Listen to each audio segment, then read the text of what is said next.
7월 21일 월요일, 실패가 만든 성공. 연기자가 되기를 꿈꾸던 한 청년이 있었습니다. 수많은 오디션에서 낙방했고 무명의 시간을 견뎌야 했습니다. 어머니에게 전화를 걸어 이제 그만하고 고향으로 돌아갈까 해라고 말하기도 했지만 그의 어머니는 마음속으로 진짜 끝났다고 느껴질 때까지는 멈추지 말자 라며 아들을 다독였습니다. 그렇게 그는 마지막이라는 각오로 다시 오디션에 도전했고 그때 얻은 배역이 바로 미국 드라마 더 오피스의 짐 역할이었습니다. 그는 순식간에 많은 사랑을 받았고 그 배역은 그의 인생을 바꾸었습니다. 이후 그는 직접 각본을 쓰고 연출에 도전해 콰이어트 플레이스라는 영화로 감독으로서도 큰 성공을 거두었습니다. 시골에서 은행원을 하다가 상사의 실수로 억울하게 쫓겨난 남자가 있었습니다. 누명을 쓰고 감옥까지 갔던 남자는 수감 중 작가가 되고 싶었던 어린 시절의 꿈을 되찾고 펜을 들기 시작했습니다. 감옥이라는 고통스러운 환경이 오히려 그에게 글을 쓸 시간과 동기를 제공했습니다. 누명을 쓰고 감옥까지 갔던 불행이었지만 이 불행이 없었다면 마지막 입세의 오헨리는 존재하지 않았을 것입니다.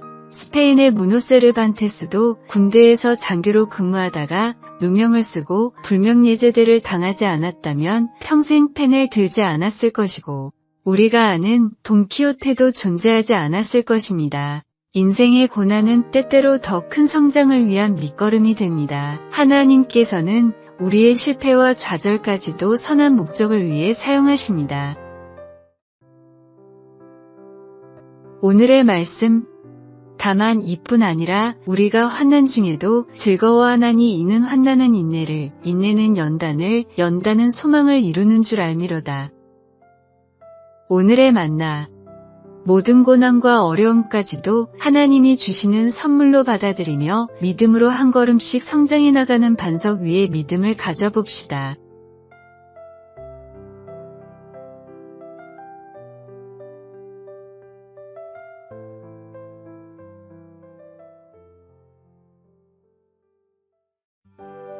(7월 22일) 화요일. 구원의 가치.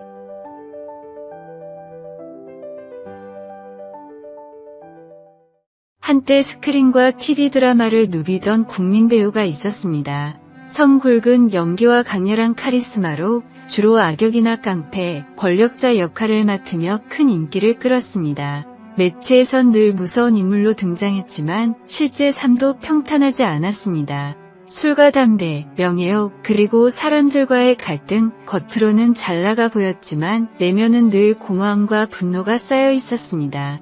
그러던 어느 날 갑작스러운 병으로 쓰러졌습니다. 반신불수가 찾아왔고 대사 한 줄 읽는 것도 버거운 시간이 이어졌습니다. 연기자의 인생도 세속적 성공도 무너지는 듯했습니다.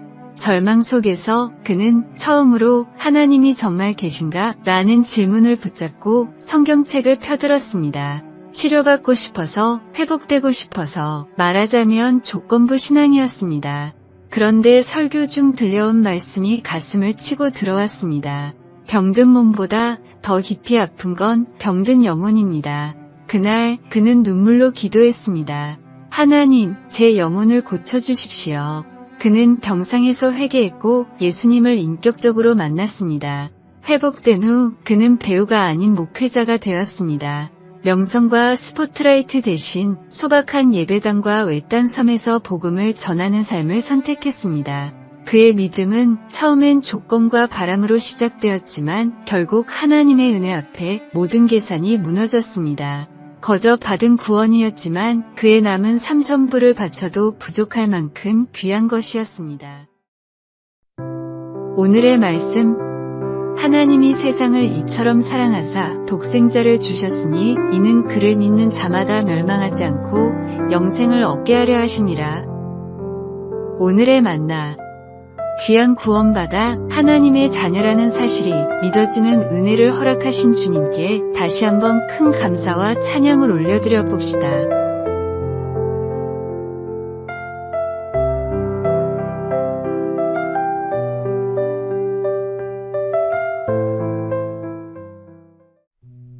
(7월 23일) 수요일. 자기관리 결함병. 성인병은 주로 40대 이상의 성인과 노인들이 많이 걸리는 병이어서 붙여진 이름입니다. 최근에는 성인병 대신 생활습관병이라는 이름으로 불리고 있습니다. 과도한 스트레스와 패스트푸드의 유행으로 성인병에 걸리는 아이들이 많아서 조사를 해보니 노화보다도 생활습관이 더 밀접한 관련이 있었기 때문입니다. 연령보다는 생활 패턴이 더 중요한 요소였던 것입니다. 일본에서 명의로 불리는 시냐 히로미 박사는 여기에 한술 더해 성인병을 생활습관병이 아닌 자기관리결함병이라고 불러야 한다고 주장합니다. 박사의 연구에 따르면 건강을 위한 비결은 전혀 특별한 것이 아니었습니다. 많이 걷기, 가끔 달리기, 충분한 수분 섭취, 복식 호흡, 천천히 씻고 조금씩 먹기 등 기본만 지켜도 건강해질 수 있는데 이 기본을 무시하고 좋은 영양제나 보양식, 특별한 건강관리 방법 등을 백날 찾아 헤매는 사람들이 많기 때문입니다. 기본조차 지키지 않아 생기는 병이기에 히로미 박사는 성인병의 이름을 바꿔야 한다고 주장하고 있습니다. 건강만큼 사람들이 중요하게 여기는 것은 없지만 건강의 비결인 기본을 지키는 사람은 많지 않습니다. 마찬가지로 성장하는 믿음 생활을 위해서는 항상 기본이 중요합니다. 특별한 은사나 체험보다도 매일의 말씀 일기하기도 성도들과의 교제가 더 중요합니다. 오늘의 말씀. 어려서부터 성경을 알았나니 성경은 능히 너로 하여금 그리스도 예수 안에 있는 믿음으로 말미암아 구원에 이르는 지혜가 있게 하느니라. 오늘의 만나. 말씀과 기도, 사랑의 교제와 구제와 선행 등 모든 신앙의 기본을 지켜나갑시다.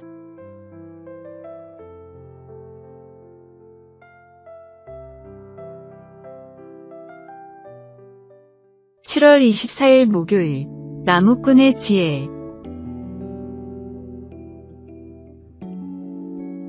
한 마을에 나무를 잘 타기로 유명한 남자가 있었습니다.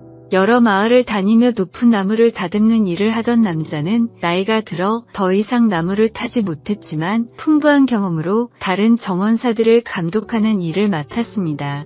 그의 경험과 지혜는 많은 사람들에게 큰 도움이 되었습니다. 하루는 마을에서 가장 높기로 소문난 나무를 다듬는 일을 감독했습니다. 젊은 시절의 노인만큼 나무를 잘 타던 정원사가 위험해 보이는 꼭대기로 올라갔지만 노인은 아무런 조언도 하지 않았습니다. 오히려 정원사가 일을 마치고 거의 평지로 내려왔을 때 여기서부터는 조심해야 하네 라고 외쳤습니다. 모든 사람들이 의아해했습니다. 무사히 내려온 정원사가 물었습니다. 높은 곳에서는 아무 말씀 없으시다가 왜 다 내려와서 주의를 주십니까? 위험하다는 걸 알고 있는 상황에서는 알아서 조심하기 때문에 말을 할 필요가 없네.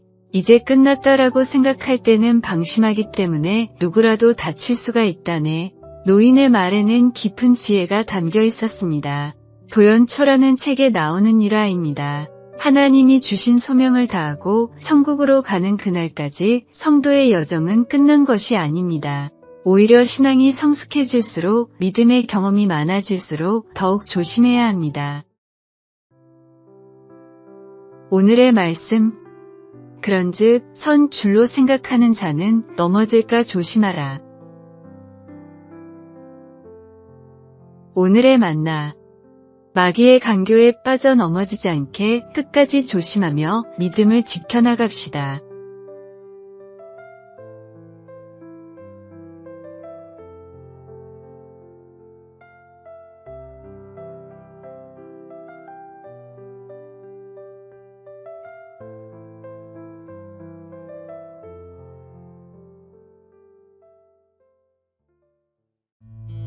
(7월 25일) 금요일. 파타고니아의 선택.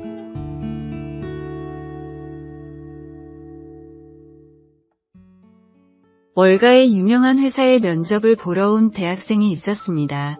면접이 끝나고 질의응답 시간이 되자 대학생이 조심스럽게 물었습니다. 이 회사에서는 파타고니아 조끼를 입을 수 있나요? 면접관들은 이상한 질문이라고 생각했지만 대답해 주었습니다. 파타고니아는 플라스틱을 재활용해 옷을 만드는 환경 친화적인 가치를 최우선으로 생각하는 기업입니다. 좋은 취지의 옷의 품질도 좋기 때문에 월가에 쟁쟁한 회사들은 사원들에게 캐주얼 복장을 권장하며 파타고니아 조끼를 유니폼처럼 지급했습니다. 파타고니아 조끼는 월가 직장인들의 상징이 되었습니다. 그런데 이 소문이 퍼지자 파타고니아에서 월가의 회사들에게 조끼를 팔지 않겠다고 선언했습니다. 돈을 벌기 위해서는 수단과 방법을 가리지 않는 회사에 우리의 제품을 팔 수는 없다는 것이 이유였습니다. 다만 일정 수익을 환경을 위해 기부하는 회사에게는 제품을 팔았습니다. 엄청난 수익을 포기하는 결정이었지만 그들은 흔들리지 않았습니다. 그리고 실제로 이 사실이 알려진 뒤 많은 대학생들이 월가에 취업할 때 파타고니아 옷을 입을 수 있는지를 입사의 지표로 삼았다고 합니다. 크나큰 이익을 포기하더라도 지켜야 할 가치관이 있습니다. 말씀을 믿고 예수님처럼 살기를 소망하는 그리스도인들도 세상 속에서 지켜야 할 가치가 있습니다. 때로는 경제적 손해를 감수하더라도 사람들의 비웃음을 받더라도 하나님의 뜻을 따라 살아가는 용기가 필요합니다. 오늘의 말씀, 너희가 세상에 속하였으면 세상이 자기의 것을 사랑할 것이나 너희는 세상에 속한 자가 아니여. 오늘의 만나, 예수님이 가르치신 계명들을 세상 가운데 지키며 살아가는 용기를 구해봅시다.